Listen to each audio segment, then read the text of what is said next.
Zdaj, jaz sem Bernarda spoznal kot profesor na šoli za socialno delo, kjer sem študiral.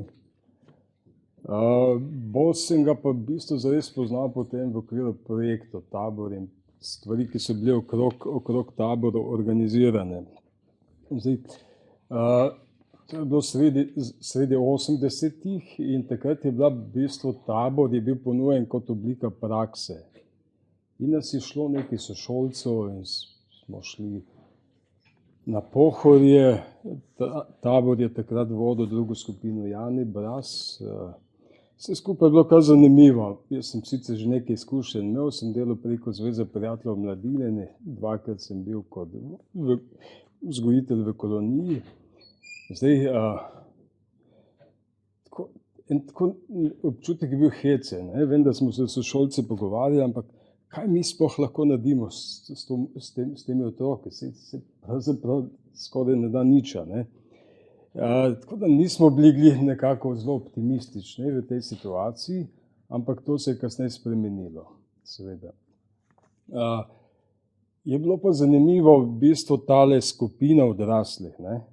Tako da je bilo kupenih zanimivih ljudi, kupenih zanimivih pogovornih tem in tudi način, kako se je živelo v skupnosti, je bil zanimivo. Tako da to je nekaj, kar me je potegnilo, da sem ostal v tej projektni skupini in tudi v vseh aktivnosti, ki so se ukvarjale sporedno s tem. Tukaj ne gre mimo Marajke. Ti se spomniš, Igor, zagotovo. Je not v mojem govoru omenjena. Tako.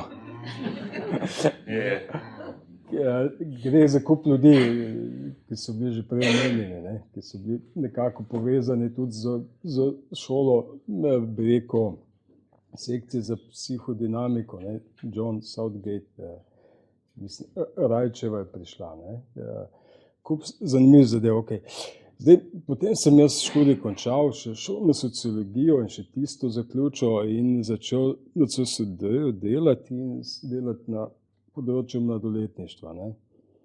In seveda sem začel z skupinami, z vikend projekti, z mladostniki, kolesaril sem z njimi en teden po Gorenjski. Tako da kup stvari sem začel delati, zato ker sem na nek način videl, da se da preživeti z mladostniki.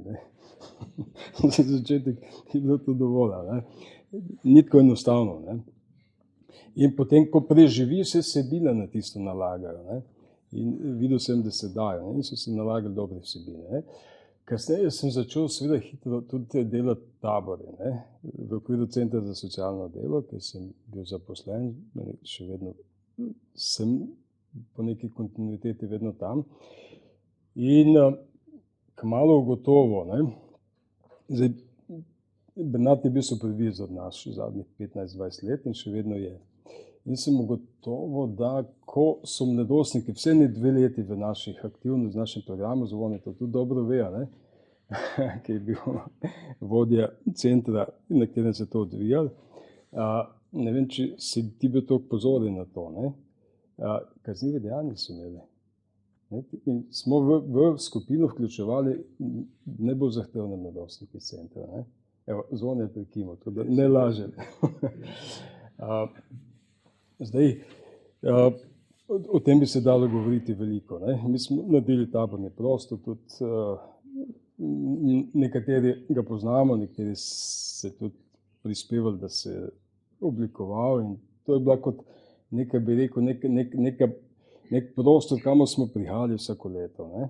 In to je mladostnikom nekaj pomenilo. Mi smo ustvarili neko, bi rekel, alternativno referenčno socialno skupino za te otroke in za sebe. Zdaj, mogoče bi še kako na koncu rekel, še vedno sem na Centru za socialno delo, ampak ni več toliko socialnega dela tam. In to mi je žal. Tudi program, Bernard je še pomagal, še dobro leto nazaj, se pogovarjati na ministrstvu s takratno sestavo, da bi program ohranili. Tudi ni šlo. Da izvajamo pač bypass varianta. In zdi se mi škoda. Tudi na enem kongresu smo predstavili stvari, kako dela z mladostniki. Delalo se, tukaj smo delali na Centru za socialno delo, se delalo po vzgledu, konceptu, ki si jih ti nekako uvedel v ta prostor. In smo na nek način sugerirali, ne, to je pristop, ki je dober za socialno delo. Ne. Nekaj interese je bilo, ampak da bi se pa res kaj več zgodilo v to smer, pa se tudi ni. Ne. Tako da zdaj jaz bi mogoče edino še izkoristil to, da socialno delo zgublja. Ne. Res zadnja leta veliko. Je pa veliko dobilo za projekte, ki so jih ti vodil. Tako da, ok, to. Hvala.